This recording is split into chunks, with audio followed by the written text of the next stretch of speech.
Hello everyone, this is Tim, and today I'm going to talk a little bit about old school gaming and what it means to me.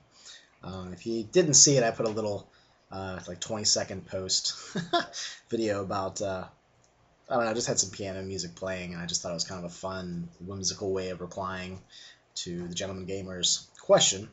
And this is going to be more of a, talky-talky video, and what I think about things. I thought I'd start off by commenting and talking about some of the other things that some of the YouTubers have talked about in regards to this topic. So, Black Barnes wrote, old school gaming to him is about yes you can, and also having no technology at the table, like just books and lights or candles, things like that. And with the yes you can thing, I would qualify and say that yes, you can attempt that, and you're given a percentage or a specific dice roll to try it. And I love when I'm role-playing and running a game of like Labyrinth Lord, for instance. And I always tell players, don't look down at your character sheet. Just, if there's something you want to do, tell me. If there's something your character wants to try to attempt, just tell me. You don't have to figure out how to do it.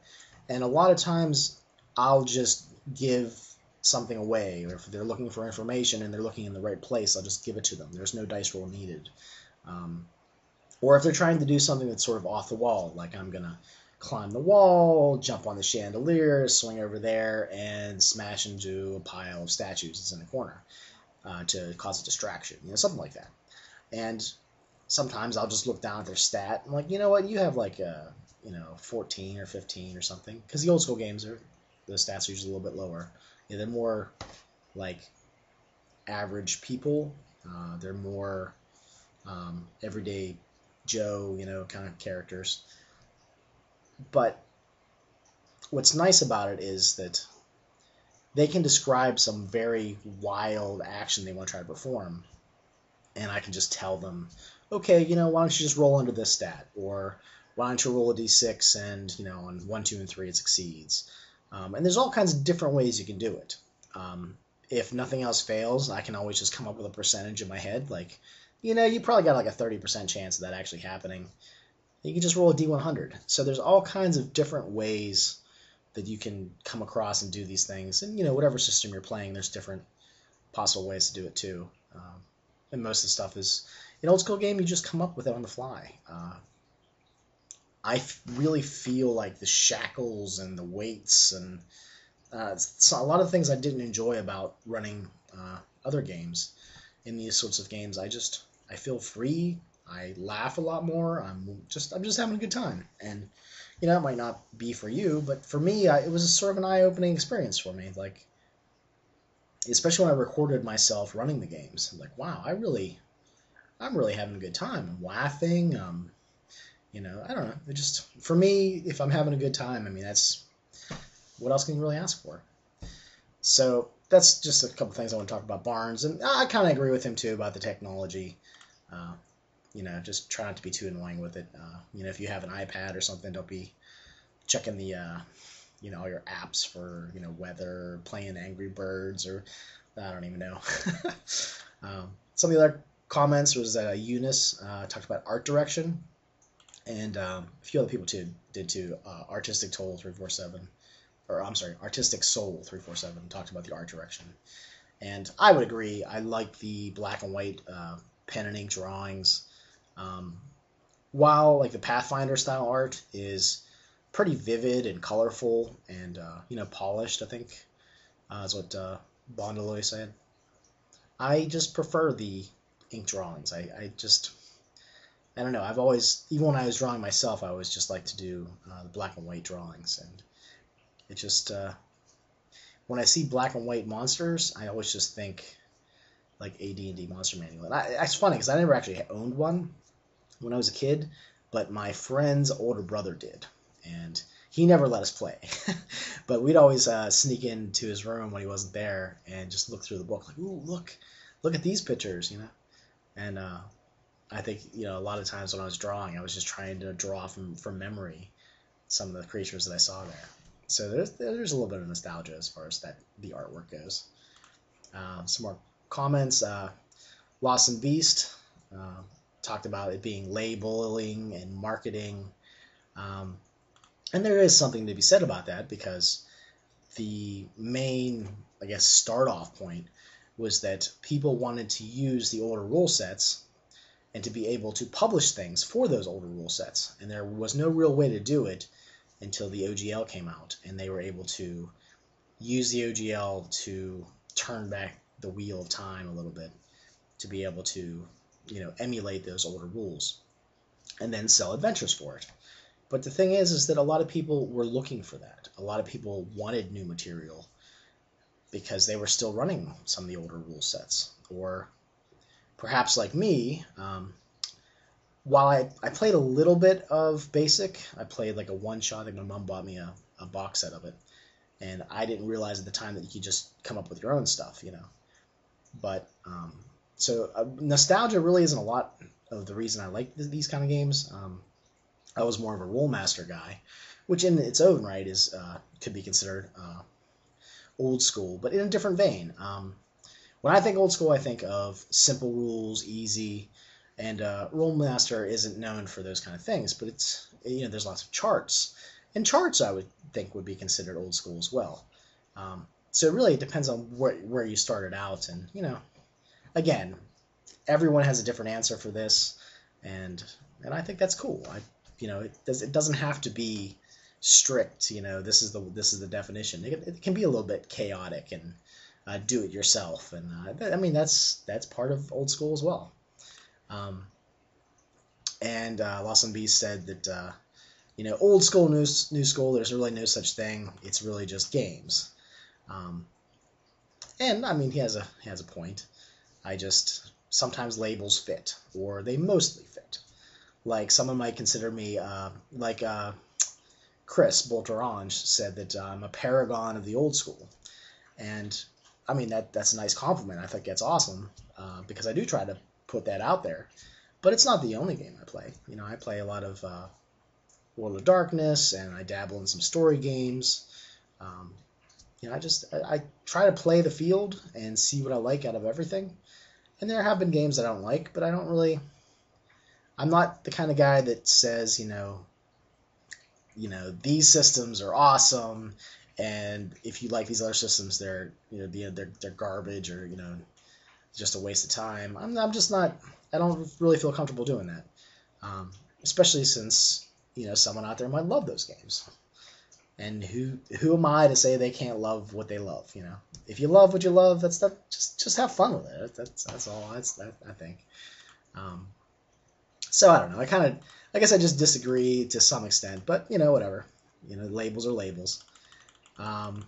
Your Dungeon Master talked about respect for the DM and the role of the DM, where they're sort of the central figure, maybe the hub of a spoke, or hub of a wheel with spokes as the players.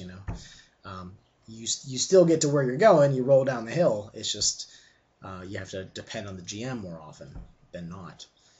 And I think it's just a different way of doing things. It's not necessarily good or bad. It's just a different style. And I don't know. What else do we say here? You can do it whatever you want, and the DM or GM has the final say. And I think in this case here, there seems to be, in just more modern times, the idea that the GM is the bad guy, or can be the bad guy. And the rules need to be restrictive to the GM to sort of keep him in line. And I don't really subscribe to that idea.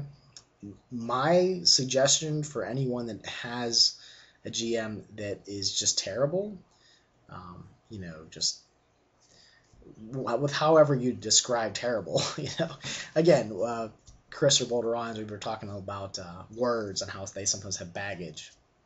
And while I might mean one thing, you might hear it and interpret it as something else.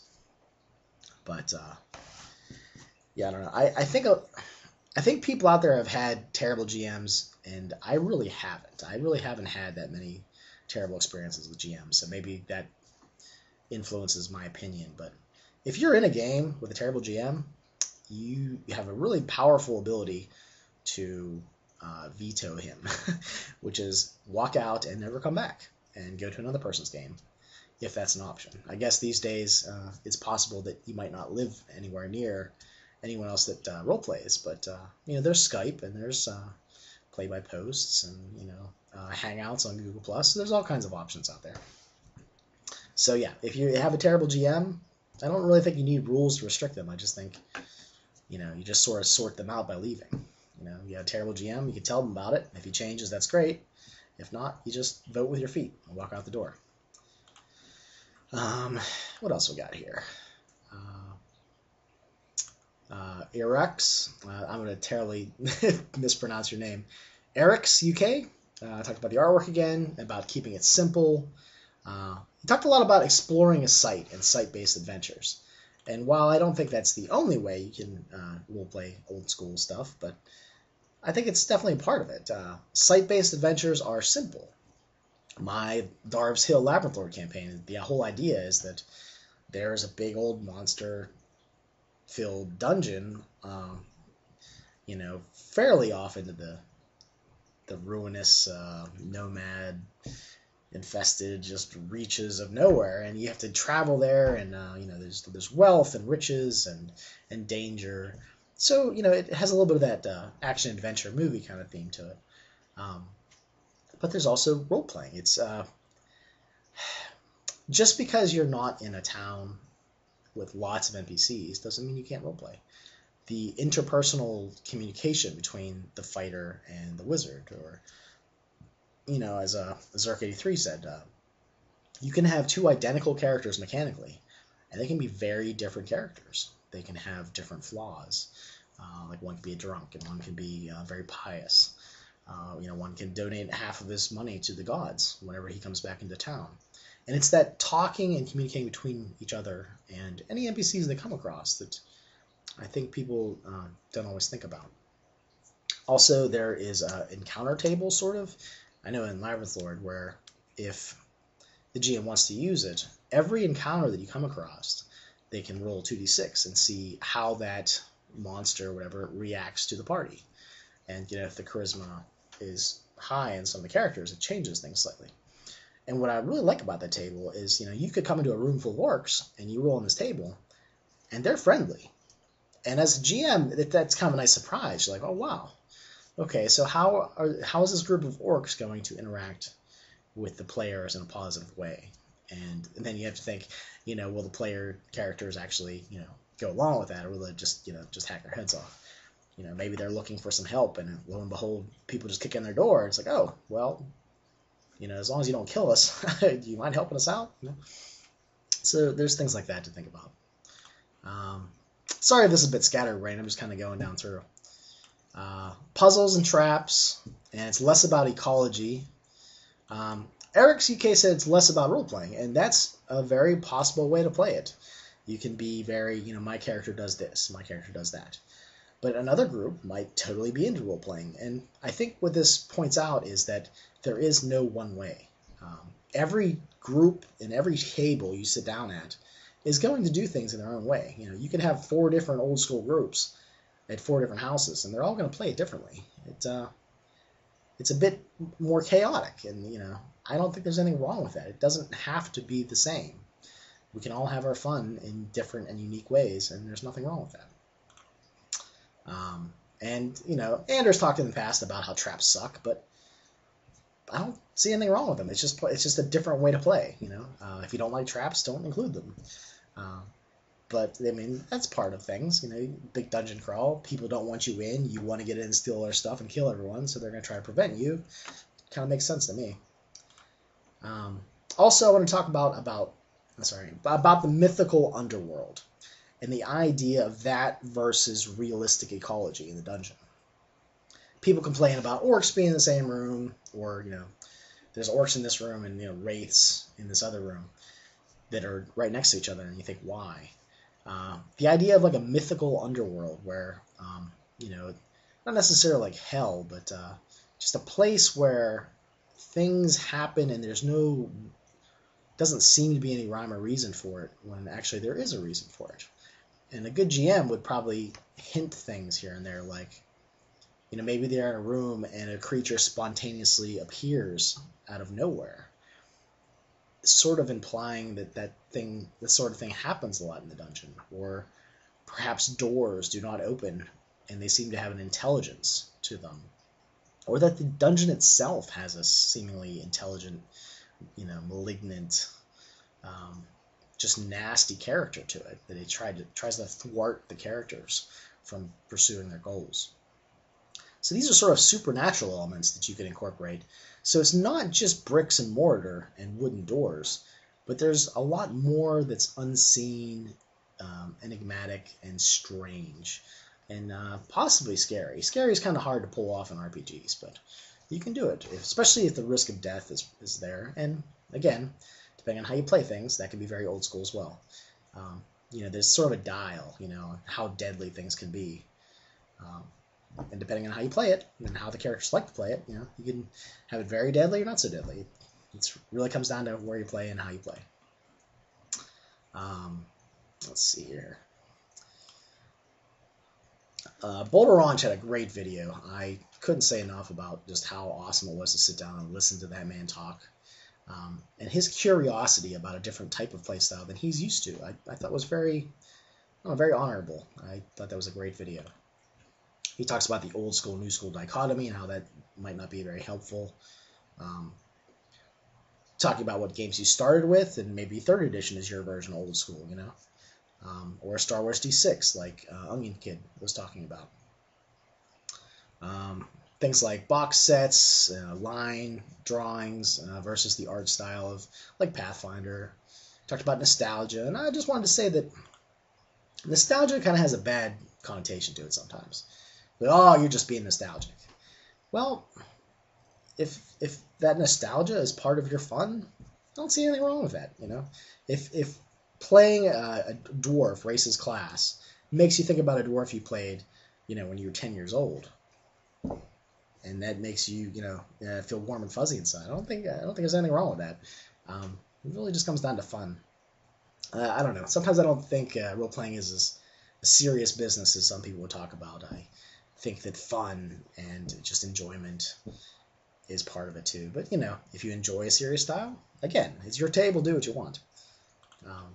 Have fun. Boulder Ranch also talked about rules being interpretive and determinative, and those aren't words that I find easy to pronounce, but it really made me think about the way I like rules. I like to interpret rules the way I see fit. I don't like to be held to a standard, and that influences what games I like, But I've never heard them qualified or described in that way, so I really enjoyed that. I think that was pretty neat. It was sort of eye-opening for me, and that's what this whole community is about. I think it's just sharing ideas and differences, and perhaps understanding yourself a little bit better. Yeah, he said I was a paragon of the old school Renaissance, and I thought that was neat too.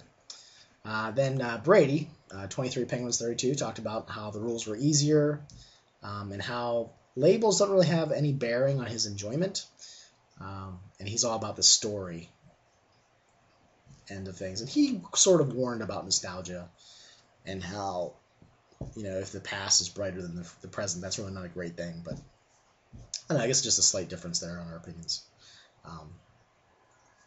Just because things have, quote unquote, moved on, doesn't mean we have to tear up the rules that we've been using for so long, especially if we've been having fun with them. Boulder Ranch also mentioned that as well. It's just different play styles, and just play what you enjoy. All right, let's see what else we got here. Tetsuba57 talks about how he likes more complete games with more rules, and I'd be the opposite of that. I like games that have holes. I like being able to come up with things on the fly, or doing that just percentage method, where if I can't think of a mechanic, I'm like, you probably got like a 60% chance of doing that. How strong are you? It's probably 70%. Just roll 70% or less and see what happens. What else we got? Zerk83 was talking about how old school really isn't a specific rule set. In my last little 20-second video, kind of pointed that out, I think, kind of whimsically, that it could be basic or expert, or the white box, second edition, first edition, rule cyclopedia, all those different options. And again, like I said, old school for you could be role master with lots of charts and very detailed rule sets. So there's RuneQuest as well, first edition, second edition, Glorantha. Depending on what you're into, you can really qualify that any way you want. And just because old school might have a stereotypical, killer DM, lots of traps, you need to roll up 10 characters, it doesn't mean we have to play that way. What's nice about the old school Renaissance is it takes the best bits of that older playstyle and just focuses on those and fills in the rest with, I guess, experience, playing with other systems, other games, and bringing players in that may have never experienced those. I think that I've pretty much done that a lot through my life, where I brought in newbies. Hey, I'm going to run a game, a role-playing game. You feel like coming along, and then they sort of pick up on your style and how you run things. Let's see here. He was talking about randomness, and it's all, characters are going directions the GM doesn't even have planned. And I would agree. I think that's part of any role-playing experience, really, at least in my experience. It's more about the party mentality, the group mentality. GM is being neutral, but a lot of these things I think aren't necessarily old school. I do like that he mentioned that the do-it-yourself method, change mechanics when they don't fit. And what's nice about having a game that doesn't have a unified mechanic, a unified mechanic is thought to be sort of like the holy grail of modern RPG design. What's nice about not having a unified mechanic is if you don't like a specific section of the rules, you can cut them off and just rip it out of the rule set, and it doesn't really affect any other system, any of those other subsystems, and you can replace it with anything you want. So for do-it-yourself tinkerers like me, it's almost preferable to have things like that you can rip apart and put back together and throw in a few house rules, or rules from other D20 games, for instance, and to replace them. And there's nothing that stops you from, like, if you want to include feats in a Swords and Wizardry game, just do it. There's not gonna be like a Swords and Wizardry police that show up and arrest you for not following the rules as written. They kind of expect you to do that. So, Dungeon Master Mark talked about the GM player interaction, and I would agree that there seems to be more give and take in these sorts of games between the player and the GM that might not happen as much when there's a rule for everything. Because if there's a rule for everything, you just look at the book, okay, this is what it says, this is what we're doing. If there's a GM and player interaction, then, you have to kind of, here's my side of things, here's what I think it should happen, you're the GM, what do you think? And then a lot of times you'll come to a consensus, like, okay, well, you think this, I think this, let's compromise and we'll do something else. Okay, roll this, And I like that interaction that seems to happen more when people care, players will ask questions like, well, you described it this way, is this a part of it? And a lot of times I'll incorporate those. Like, sure, why not? Sure, that's there. I just like that give and take nature that seems to be a part of most of the old school games I've been a part of. Edition Wars and Us versus Them using the old school label. And like Borderon said, if you call yourself old school, then it's almost an instant dichotomy. We're like, well, if you're old school, then I must be new school. And it could be divisive. But again, I don't think it has to be. I think that it's just a label for your play style. And that, it shouldn't bother people. It shouldn't bother them that you're trying to describe your way of playing by using a label. I don't know. We can differ on that, though. It's just an opinion. And again, most of the stuff is opinion if you find yourself saying, Tim, you're full of shit. But, it is what it is. Some other things I was talked about Rolemaster and RuneQuest, how that might be your version of old school. Chaos versus law is something I was thinking of, where old school games might be more chaotic, do-it-yourself, house rules. Your version of Labyrinth Lord might not be the same version as someone else down the street. And I don't think there's anything wrong with that. Other people do like the more law version, where there's a lot more rules and there's more consistency. Where if you're playing a D&D 3.5 game and you go to another friend's house and play D&D 3.5, it's probably going to be more closely aligned than, say, like Labyrinth Lord or Swords and Wizardry, or White Box for that matter. And again, I don't like to get into my game is awesome, your game is crap, because I really don't think it's beneficial to anybody in the hobby. But again, you can have likes and dislikes. It's just part of just people, I think. People are going to fight.